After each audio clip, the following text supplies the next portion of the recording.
Ekonom Nouril Roubini sempat menyinggung kemunculan Perang Dunia Ketiga PD 3 tahun lalu. Kala itu, ia berada di sebuah forum publik, Yahoo Finance 2022 All Markets Summit. Pria yang dijuluki Dr. Doom alias Dr. Kiamat itu, merujuk eskalasi konflik Rusia-Ukraina sebagai biang keladi. Ia mengatakan konflik itu sudah menandai awal dari pertempuran global. Dalam beberapa hal, Perang Dunia III sudah dimulai, tegasnya mengutip Financial Tribune. Ini dimulai di Ukraina karena konflik ini memiliki implikasi yang lebih luas yang melampaui Rusia dan Ukraina. Ini adalah awal dari sesuatu yang lain, tegasnya.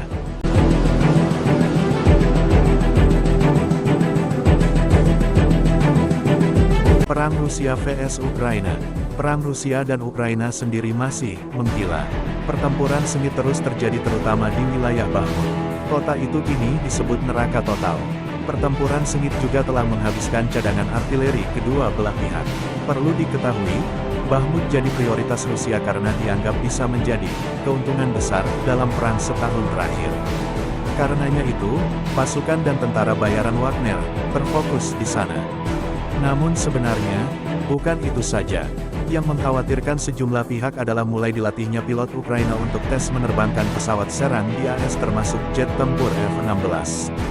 Menurut dua pejabat Kongres dan seorang pejabat senior AS, otoritas AS sudah menyetujui dilatihnya 10 pilot Ukraina. Mereka semua akan datang Maret ini. Namun ditegaskan AS para penerbang tidak akan menerbangkan jet langsung. Mereka latihan dengan menggunakan simulator yang dapat meniru menerbangkan berbagai jenis pesawat.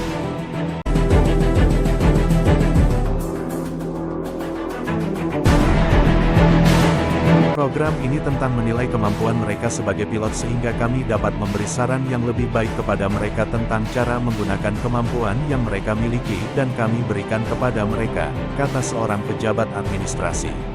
Sebelumnya, Rusia sudah memberi warning akan masifnya bantuan AS ke Ukraina. AS sejauh ini sudah memberikan sejumlah amunisi ke Ukraina, termasuk senjata canggih HIMARS. Rusia juga membekukan perjanjian pengurangan senjata nuklir START for Strategic Arms Reduction Treaty, yang dibuat dengan AS, sebagai tanggapan keras atas tindakan Washington dan NATO untuk Ukraina. Padahal perjanjian itu membatasi penggunaan senjata nuklirnya. Mantan Presiden Rusia dan yang juga sekutu Presiden Vladimir Putin, Dmitry Medvedev, mengatakan pasokan senjata barat yang berkelanjutan ke Kiev berisiko menimbulkan bencana nuklir global. Ini akan memicu PD3.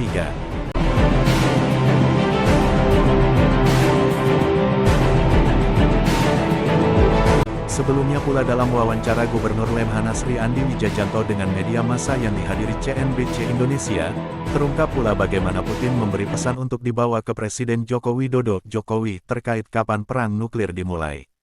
Ini terkait serangan udara ke wilayah Rusia. Waktu saya bertemu, saya memperkenalkan diri. Kalimat pertama Putin adalah, tolong sampaikan ke Presiden Jokowi bahwa Rusia tidak mempertimbangkan menggunakan senjata nuklir, ujar Andi.